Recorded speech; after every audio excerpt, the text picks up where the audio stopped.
guys, it's Stacy with YA Fiction Freaks, and because of your guys' comments, I will be doing the second part of my bookshelf tour. I would like to thank everybody who commented it on my first one. You guys are really nice, really sweet, and to get a couple things out of the way, I had 2 comments on asking about 2 particular books to show the covers, so I'm going to be doing that. This is Hush Hush. Somebody asked to see the cover of this one. This is the one I'm currently reading right now. It's about fallen angels. Love it. And somebody asked about Finnegan of the Rock. So here's the cover of that one. So I'll be starting with this bottom shelf. They have 6 shelves, and I didn't get to finish this one. So I'm going to go ahead and start with this one, and then I'm going to go over to my antique books. I call them old books, but they're really antique books. So I hope you guys enjoy it. These are kind of boring. I've had these for a long time, so many of them are not interesting or antique or anything. So I'm just going to go through them real quick. The Da Vinci Code, The Strongest Poison, Hearts in Atlantis, Midnight in the Garden of Good and Evil, 501 Must-See Movies. I'm a big movie person, so is my mom, and we have a movie list going on, so that's why we got this one. Uncle Tom's Cabin, True Believer, Leap of Faith, My Russian Love, The Bridges of Madison County. The Bridges of Madison County is really good because it is a true story. It's a really good movie and a really good book, so if you haven't checked those out, you should. The 12th Night, A Child Called It, Laurel McDaniel's Until Angels Close My Eyes, Lifted Up by Angels, and Angel Watching Over Me. This was like my first series, and I just loved it. It's really sad. These are like my riff-raff books, so that's why I didn't go through all of them, because they're not all that exciting. Okay, this is my second shelf. These are where I keep my antique books. I love collecting books, even old books, so they're all antiques. So I'll just go through, because some of these are like so old, I don't think anybody would ever have heard of them. So I'm just going to go through these really fast. This is a really old copy of The Count of Monte Cristo. It does not have a copyrighting date in it because it is very old. It used to be a library book because it has withdrawal over here somewhere. Under here, I guess you guys are wondering why these are covered up with bandanas. These are covered up with bandanas because they're right beside my window and I don't want them to get light exposure. This is a collection of really old Charles Dickens books. They are so old, they don't even have a copyright date in them. And I've never found any books on the internet closely related to them. My dad found them when he moved into a house, so he just claimed them as his own and then he gave them to me. Or I just kind of like put claim on them myself. I'm not going to pull all of them out because, again, they are really old and they fall apart very easily. But the one I'm going to show you guys is this one. This book, I went through all these books when I was going through them. Whoever owned these books before we did went through and cut out newspaper clippings that had to do with any of these books, and he put them in their corresponding book. But I went through all of them and collected them all together. Like this one's dated 1935, and it's a article. There's a bunch of articles on here that he just went through and pasted in all the books, and I went through and I got them all out. And this is interesting. This is from that book I just showed you guys. All these books have drawings in them.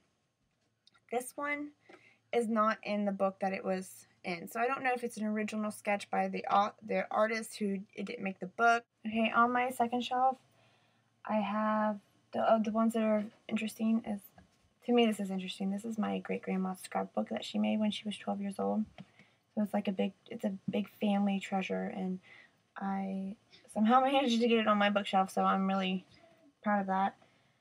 I have another book that's called Doggies and Dollies. It's a children's book, and it does not have a copyright date in it. So I have no idea how old it is. I have a copy of Cider House Rules. It's about 25 years old. Down here I have an older copy of Little Women. It does not have a copyright date in it either, but I really love this book. I don't read these books either. I just buy newer copies of them because I don't want them to get destroyed. Down here I have Aphrodite. Its copyright date is 1932. I wrote these down for you guys, so you wouldn't have to see me do films. I would open it up and show you some of the pictures in it, but there is some not appropriate picture of Aphrodite in here, so can't show that to you guys. This is a book called Where is Science Going? And it was a book that predicted what science breakthroughs we would have in the future, and it was copyrighted in 1932. Down here on my third shelf, I have, I don't know how many are in this series, but I have 3 of them. And these are the Sherlock Holmes series. There's 3, like I said, there's 3 of them, and these were published in 1904. I also have an older copy of Treasure Island. It does not have a copyright date, so I have no idea how old it is, but it's got this like little, it says Merry Christmas to his family. It looks like it's written in like weird ink. Then I have The Odyssey, which is copyrighted 1944. I got this at a book fair. Then I have the White Witch of Rose Hall. This is copyright date 1958. It's not too exciting, a little bit excitement. Oh, the reason I picked this is because it has a really long inscription in the front of it. And I love inscriptions. I have no idea what it says because I cannot read this person's writing, but it's really cool. The oldest book that I have in my little collection is this one. It's called Cromwell and Brian. This is copyrighted 1844. This is probably my favorite book out of my old ones. It's a children's history book, and it was copyrighted 1896. And this is a child's textbook, a school textbook. This is my bookshelf. Is just scan you guys down real quick. It's trinkets. I don't have anything on them. At the bottom on my very last shelf, I have this is where I keep my scrapbooks. The only thing that's really interesting down here is I got this book. Ooh, it's called Romancing the Vampire. And what it is, it's a book. It comes in a cool little case. I don't know if you can see that. And it's a book that has pop-ups from vampires in our culture. I don't know which way to go. Oh. Like down here there's like clips. There's things that pop out like movie posters, and this book was really expensive, but I love movies and I love books, so one that kind of puts them together was like, heck yeah. I mean, it's got all kinds of movie posters, postcards that have artwork on them that has to do with anything to do with vampires. In the back of it, I figured I'd show you guys this real quick. It even has Stephenie Meyer and Twilight in it. But it does not have any Twilight pop-ups, which I was really bummed about because I thought that would be cool, but it has all kinds of vampire.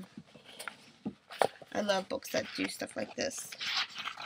So it's a really fun, anything that has to do with vampires in our culture is in this book.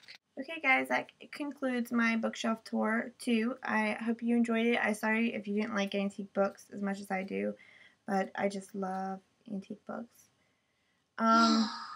This is a cubby hole. I have another bookshelf right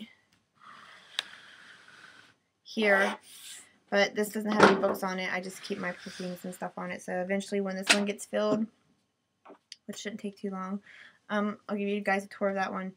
So I hope you enjoyed it, and happy reading.